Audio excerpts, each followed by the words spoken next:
இங்க ஒரு பணக்கார பையன் எதேச்சியா ரோட்ல போற ஒரு பொண்ணை பார்த்து பிடிச்சு போய் அவளை தான் கல்யாணம் பண்ணிப்பேன்னு ஒத்த கால்ல நிக்கிறான். அவன் அம்மாவும் பேசி பார்க்கலாம்னு பொண்ணு ஃபேமிலியை ஒரு ரெஸ்டாரண்ட்க்கு இன்வைட் பண்றாங்க.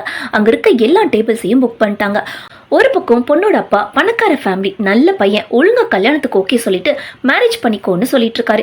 இன்னொரு பக்கம் மாப்பிள்ளக்காரனும் அவங்க மிடில் கிளாஸ் ஃபேமிலி அப்படி இப்படின்னு ஏதாச்சும் சொல்லி தட்டி கழிக்காம அந்த பொண்ணை மேரேஜ் பண்ணி வைன்னு அம்மா கிட்ட சொல்லிட்டு இருக்கான். ரெண்டு ஃபேமிலியும் மீட் பண்ணதும் பொண்ணுக்கு ஓகேவான்னு கேட்குறாங்க. பையன் கிட்ட தனியா பேசணும்னு கேட்டு ஒரு பையனை லவ் பண்ண, ஆனா மிஸ் அண்டர்ஸ்டாண்டிங்ல பிரேக்கப் ஆகிடுச்சு, ஸோ இந்த மேரேஜ் வேணான்னு சொல்றா. உங்க பாஸ்ட் லைஃப் தேவை கிடையாது, ப்ரெசென்ட் தான் முக்கியம். லவ் பண்ணதுக்கு போய் யாராச்சும் கல்யாணத்தை நிப்பாட்டுவாங்களான்னு கேலி பண்றான். நான் வேர்ஜின் இல்லைன்னு சொன்னதும் வாயடிச்சு போயிடறான். அப்போ அந்த பொண்ணு சொல்றா, என்னங்க இவ்வளோ நேரம் பேசுனீங்க, இப்போ வாயடிச்சு போயிட்டீங்க, இதுதான் ப்ராக்டிக்கல் லைஃப்னு சொல்றா. நாளைக்கே உங்களுக்கு உண்மை தெரிஞ்சு நீங்க என்ன வேணான்னு சொல்றதுக்கு இப்பவே ஸ்டாப் பண்ணிடலாம்னு சொல்றா.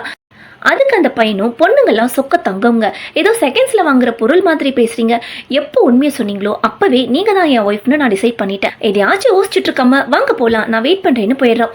வீட்டுக்கு முறையா பொண்ணு பார்க்க வரும்னு சொல்லிட்டு கிளம்பிடுறாங்க. ஆக்சுவலி அந்த பொண்ணு வர்ஜின் தான். இவன் கேரக்டர் எப்படி இருக்கு, இதை யார் செஞ்சது சரி, தப்பு பண்ணாமலே பண்ணிட்டதா போய் சொன்னவளா, இல்ல பொண்ணு முன்னாடி நல்லவனா காமிச்சுக்கிட்டவனா? அந்த பொண்ணு முன்னாடியே சொல்லியிருக்கலாம். அதை விட்டுட்டு அவ முன்னாடி நல்லவனை காட்டி ஒரு ஹோப் கொடுத்து அவ வேணான்னு டிசைட் பண்ணிட்டான். ஒரு பையன் கேரக்டர் எப்படி இருக்குன்னு தெரிஞ்சுக்க இப்படி ஒரு பொய் சொல்றதெல்லாம் ரொம்ப. இதை யார் செஞ்சது சரி, தப்பு பண்ணாமலே பண்ணிட்டதா போய் சொன்னவளா, இல்ல பொண்ணு முன்னாடி நல்லவனா காமிச்சுக்கிட்டவனா? இந்த ஸ்டோரி பத்தி உங்க ஒப்பீனியன் என்னன்னு மறக்காம கமெண்ட் பண்ணுங்க. அப்படியே இந்த வீடியோ உங்களுக்கு பிடிச்சிருந்துச்சுன்னா வீடியோக்கு ஒரு லைக் போட்டு மறக்காம சேனலை சப்ஸ்கிரைப் பண்ணிக்கோங்க.